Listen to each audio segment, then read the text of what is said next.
and accept mistakes. So it sounds like creating the right environment for learning is key.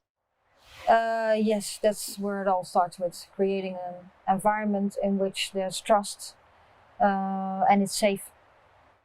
So in terms of getting to know the players, because you speak about connecting quite often in terms of people connecting with each other in the environment. So can you give us a little bit more insight into how coaches might develop connection between players and between coaches? Yeah, start with talking with each other and asking questions on and off the pitch, just asking questions, and also tell a little bit about yourself. And then you learn about players, and every player, well, every human being is different.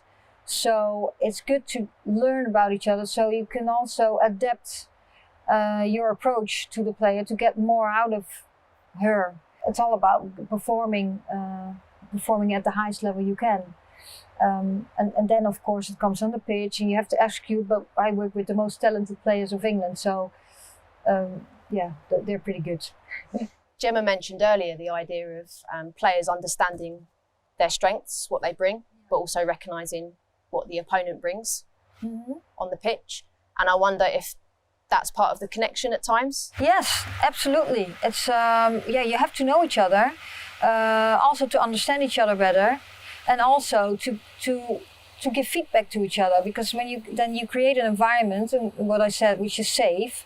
And we need, at the level we play, but I think everywhere, you want to give feedback to each other because you want to become better every day. And if you don't give honest feedback, how can you become better?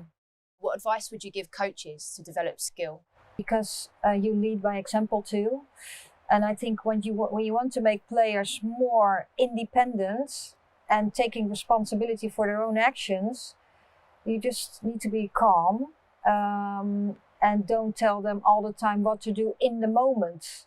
You know, in the review you discuss, you ask questions again, because when you ask questions, you get a discussion, it becomes our discussion, and then you learn a lot more than when I just tell them literally what they have to do all the time. So I think that really helps too. And I think what's also very important is you have your goal.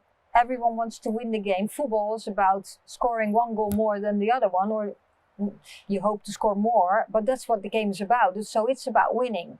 But when you're coaching, always be proud of players who are doing their best and take action, and coach in the now and the action and not in the result.